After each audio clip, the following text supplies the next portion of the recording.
exited the taxi and we're here at the All England Lawn and Tennis Club, also known as Wimbledon. So we have a tour booked,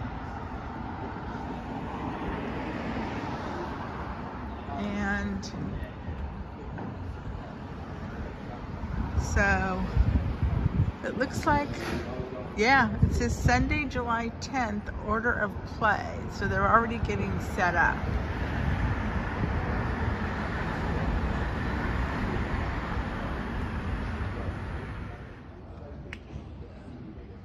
So we're just walking. There's a beautiful park across the street.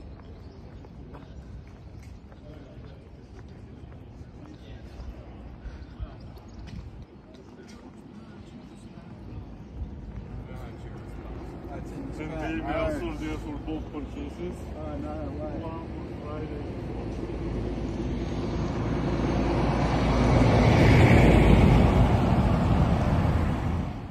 Bigger.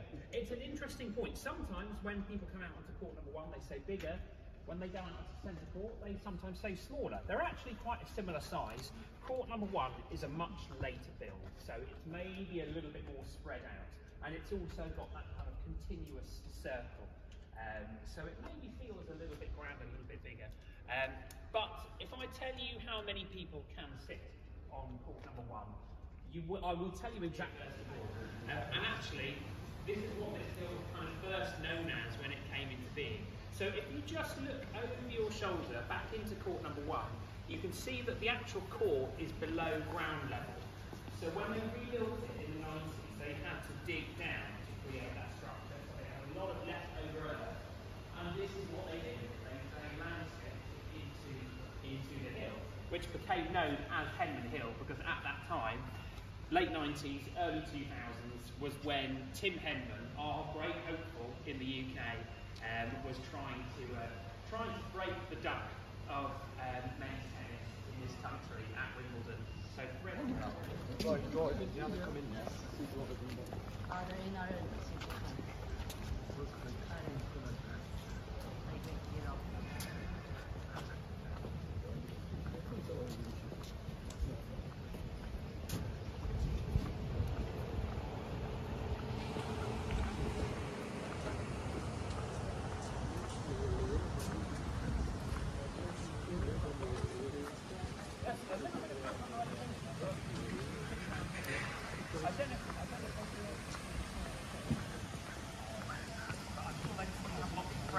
they haven't been in touch with for a long time.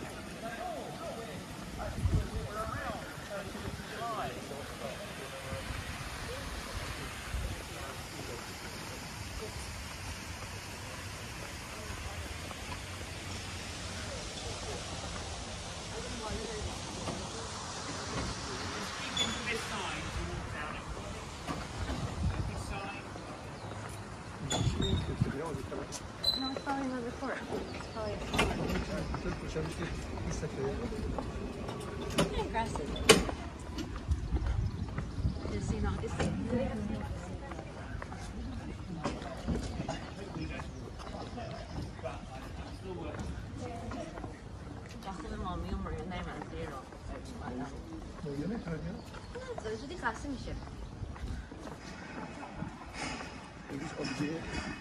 تکست دادم موقع که رسیدیم گفت من مامان بیدار شدیم میخوایم بریم.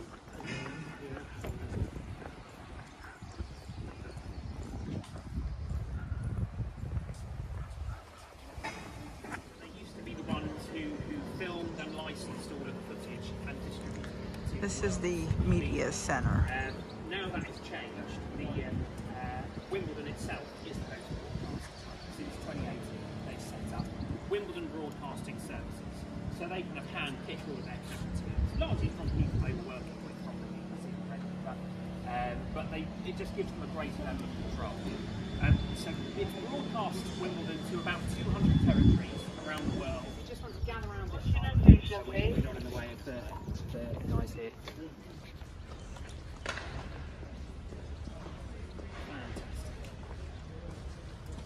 So, hopefully, having got a little bit closer to the grass, you've had a chance to see just how finely manicured it is. And it has to be kept under very, very strict control because they are constantly monitoring how they are taking care of the grass, looking at what kind of incremental changes they want to make to the process. Brilliant. So everywhere we've been so far is somewhere technically you could get to with a ticket. Now we are very much behind the scenes. So this is one of 3 spaces like this that we call press writers' rooms. And this is where the 450 or so journalists who are accredited to work at the championships will gather. You can see if you look down the left, you've got all of these different workstations set up. Some of them attributed to particular publications. It's about 50-50 British press and international press. And for access to centre court, there is kind of a sort of a system of preference for, first of all, journalists whose country has a player in the match on centre court, and then it's about your sort of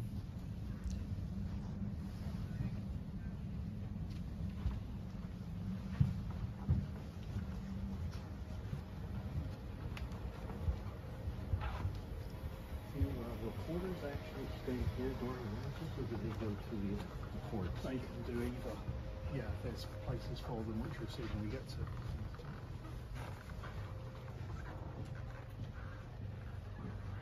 So I will tell you quickly a little bit about how the interview process works, and then I'm sure lots of you will be very keen to get your photo behind this desk.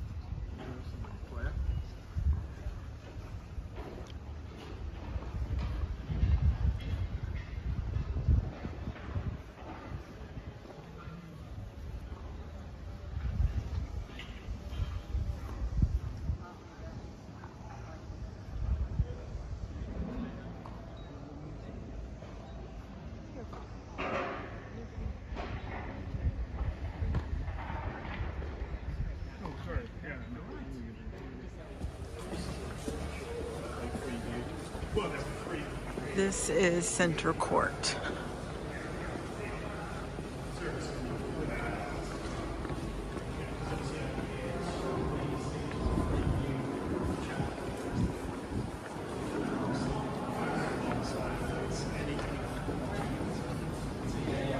Mixture of people there, so not just royals. You will have tennis players from the past, often former champions celebrating a big anniversary of one of their wins. So Billie Jean King has been there quite a lot. Rod Laver has been there quite a few times. Martina Navratilova has been there. And Billie Jean King will be there again this year because it's the 50th anniversary of the WTA, the Women's Tennis Association. And Billie Jean King was one of the 9 founder members. And also one of the key campaigners for getting equal prize money for men and women. So she will be there in the Royal Box. They have stars from other sports. So people like David Beckham has sat there in the past. I'll be looking out for the England women's football team this year, the Lionesses, who won the European Championship. Have a quick look at the honours boards. You've got the men's and the ladies singles up there, and then we'll just work our way down.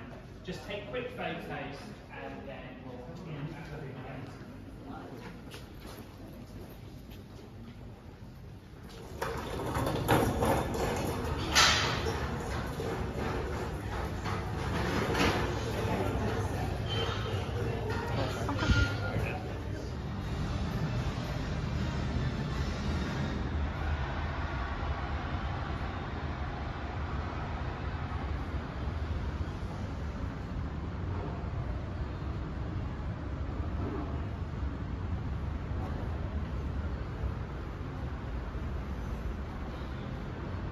This is the singles trophy.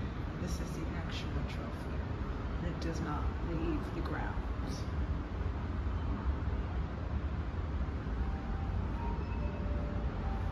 And this is the ladies' trophy. Wimbledon is the most historic place in the whole game. So we are here at the cafe at Wimbledon. We thought while we're here, we'll just have lunch here.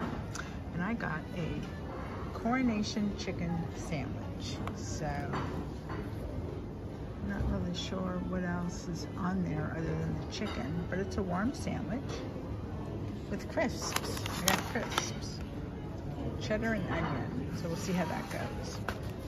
Joe got a ham and cheese focaccia and just, you know, salted crisps.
This is a District Line train to Tower Hill. The next station is Putney Bridge.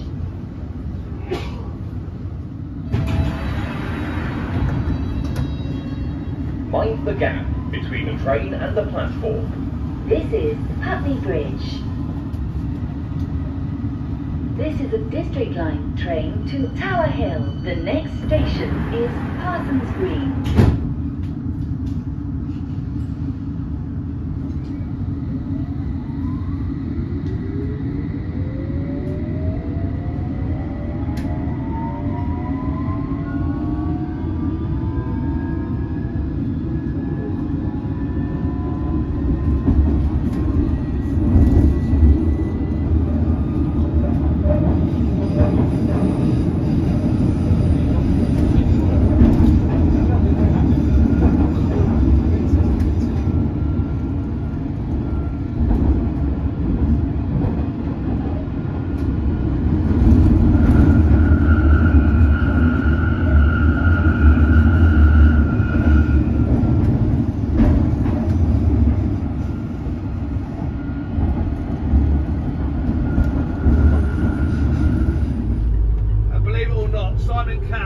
Opposite David Beckham.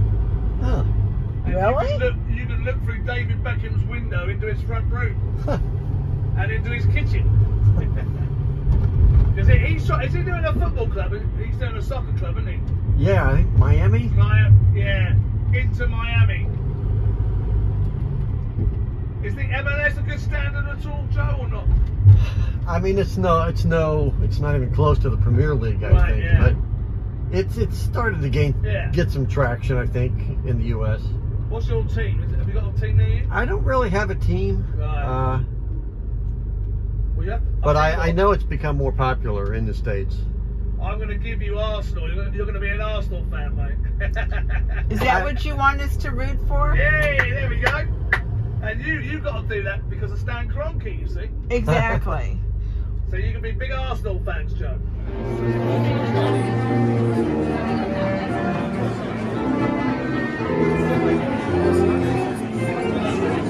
We are on Seville Row, and we've literally stumbled upon a car show.